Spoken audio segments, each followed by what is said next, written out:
Bless Me Ultima has been banned many times, especially in classrooms. I think simply because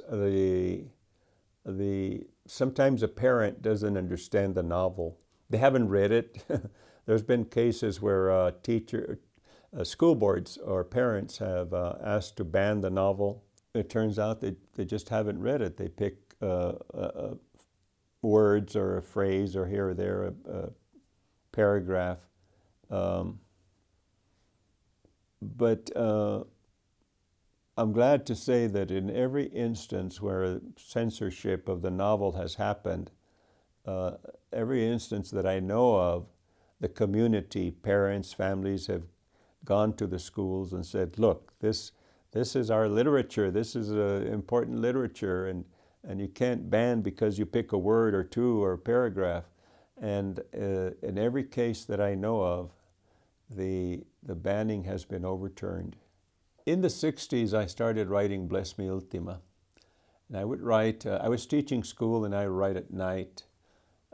I remember one night I felt a presence in the room. And I turned and I saw this woman, this old woman standing by the door. And she asked me, what are you doing? And I said, I'm writing a story. And she said, you'll never get it right until you put me in it. And I said, who are you? And she said, Ultima. And that's how that vision of the healer, the curandera, came to me. And she filled the novel with her soul, with a presence, with the history, our history of Hispanics in New Mexico, the belief system, the religion, the cuentos that our grandparents told, the folk tales. And there was, I put her in the novel, and her relationship to Antonio becomes crucial. She becomes the mentor, the guide that can take Antonio into new ways of thinking, into the natural world. She teaches him the river speaks. The river has a soul. She teaches him about herbs, about how to be careful when you gather the herbs for the healing. And this relationship, she becomes Antonio's mentor, his guide. And people, I think, yearn for that. They want to see that.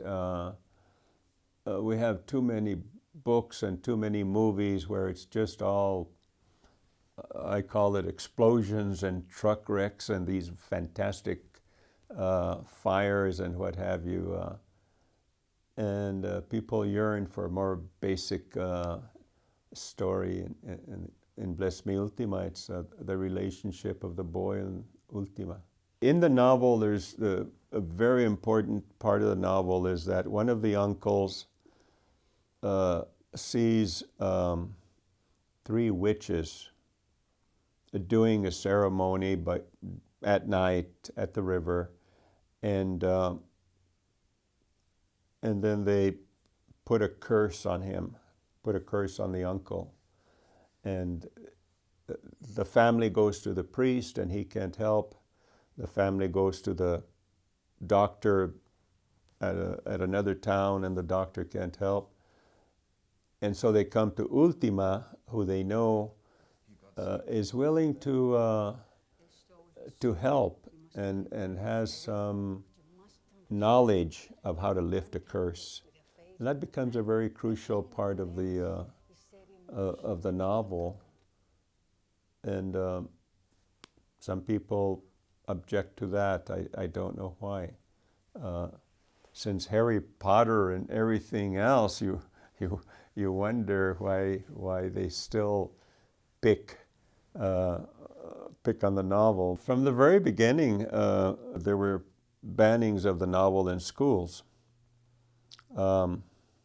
We have to remember the reason it was banned in schools is because it was being used by teachers who loved it and thought it was good for their students. And number 2, Usually it's just one family. One family will read parts of the book and say, oh, this is outrageous. I don't like the language, or I don't like the fact that it's about witchcraft. Um, and then the community and students rise up and say, no, this is a valuable novel. It's about a lot of things, not just about language and witchcraft. The problem with banning any book is that once you ban one, we don't know where it will stop. And that road takes us back to totalitarian states, and I don't think we want that. There are ways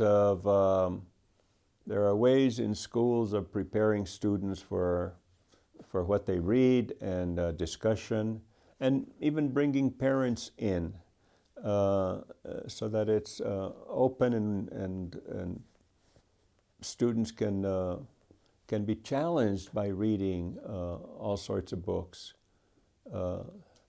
Because going down that censorship road is not good. It never ends, and we know what that leads to.